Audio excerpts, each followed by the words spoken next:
بسم اللہ الرحمن الرحیم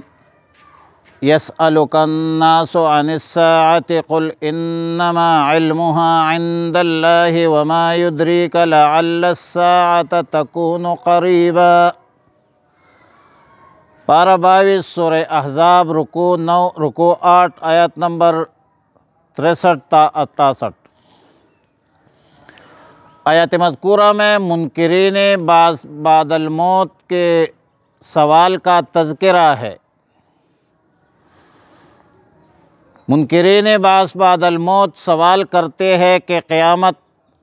کب قائم ہوگی، تو اللہ تعالیٰ نے فرمایا کہ آپ ان منکرین کو کہہ دیجئے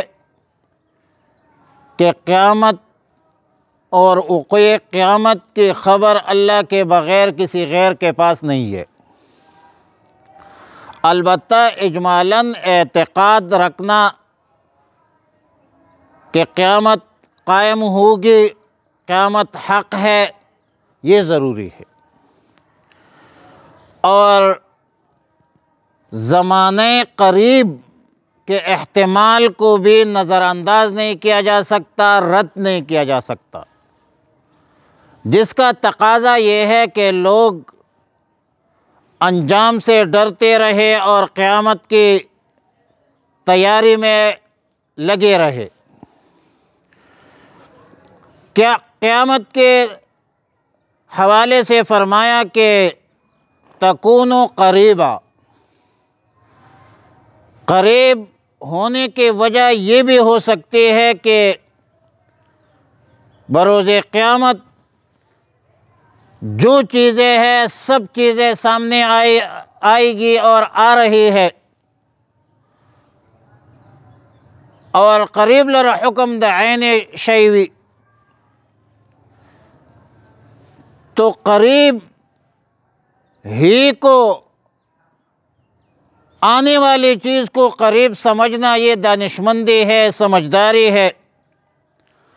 اور اس لحاظ سے بھی تکون قریبا کہا کہ قیامت کے ہولناک واقعات اور وہ در جو اشتداد ہوگا، سختی ہوگی، اس کے پیش نظر ساری دنیا کی جو عمر ہے وہ بہت قلیل ہے اور آپ کو بہت قلیل نظر آئے گی۔ ہزاروں سال کی یہ مدت چند روز کے برابر ہوگی۔ اور آیت نمبر 64 میں فرمایا کہ منکرین توحید، منکرین قرآن، منکرین رسالت، منکرین بعث بعد الموت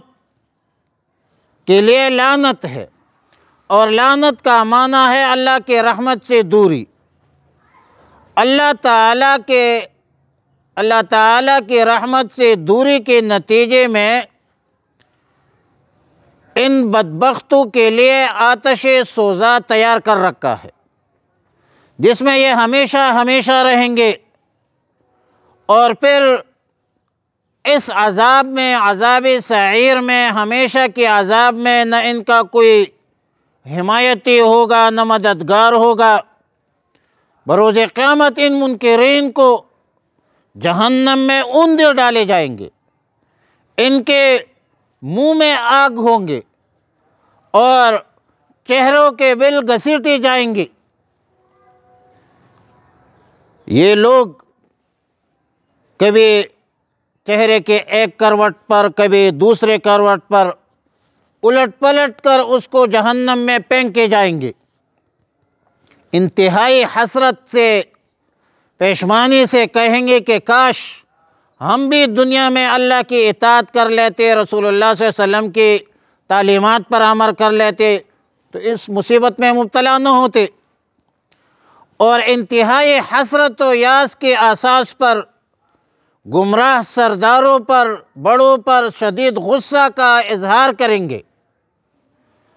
اور یہ کہیں گے کہ ہمیں ان گمراہوں نے، ان بڑوں نے، ان سرداروں نے، ان بے دین بڑوں نے ہمیں گمراہ کیا ہے۔ یا رب العالمین ان بدبختوں کو دوہری آزاد، ان سرداروں کو دوہری سزا دیجیے اور ان پر بڑی لعنت کیجیے۔ سورہ اعراف کی چوتھی رکوع میں بھی تقریباً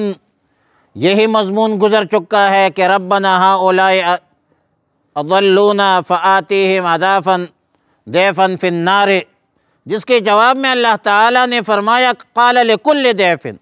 ہر ایک کے لیے دوہرا عذاب ہے، اور ظاہر ہے کہ یہ عذاب بطور سزا ہوگی، منکرین، مشرکین، منافقین کے بداعمالی کا نتیجہ ہوگا، ورنہ اللہ رب العالمین کی ذات تو منصف ذات ہے، اللہ تعالیٰ کسی پر ظلم نہیں کرتا، لیکن یہ عذاب ان بدبختوں نے خود تجویز کیا ہے کہ اعمال صالحہ کے بجائے اعمال سیئہ اختیار کی ہے، توحید کے بجائے شرک کو پسند کیا ہے، اور سنت کے بجائے ان بدبختوں نے بدعت کو جو ہے پسند کیا ہے۔ فرمایا یسألک، سوال کرتے ہیں آپ سے، الناس، لوگ، عن الساعۃ، قیامت کے بارے میں، قل کہہ دیجئے ہے انما علمھا، کہ اس کا علم عند اللہ، اللہ کے پاس ہے، وما یدریک، اور تمہیں کیا پتہ، لعل الساعۃ، شاید قیامت، تکون قریبا، کہ ہو قریب، ان اللہ لعن الکافرین، بے شک اللہ تعالی نے لعنت کی ہے کافروں پر، وَأَعَدَّ، اور تیار کیا ہے، لہم، ان کے لیے، سعیرا، بڑھتی ہوئی بڑکتی ہوئی آگ، دوزخ، خالدین فیہا، ہمیشہ رہیں گے اس سعیر میں، جہنم میں، ابداً، ہمیشہ کے لیے، لا یجدون، نہیں پائیں گے، ولین، کوئی دوست، ولا نصیرا، نہ کوئی مددگار، یوم تقلب وجوہہم فی النار،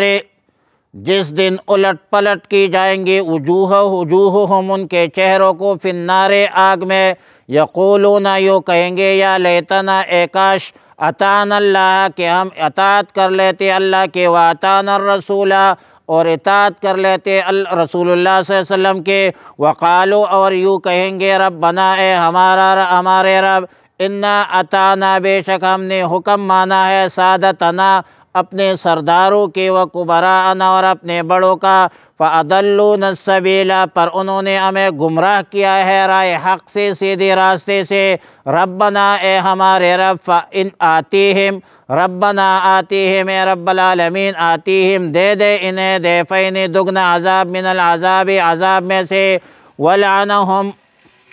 اور لعنت کر ان پر، لعنن کبیرہ، بہت بڑی لعنت۔ وصلی اللہ علی النبی الأمی الکریم وعلی آلہ وصحبہ اجمعین۔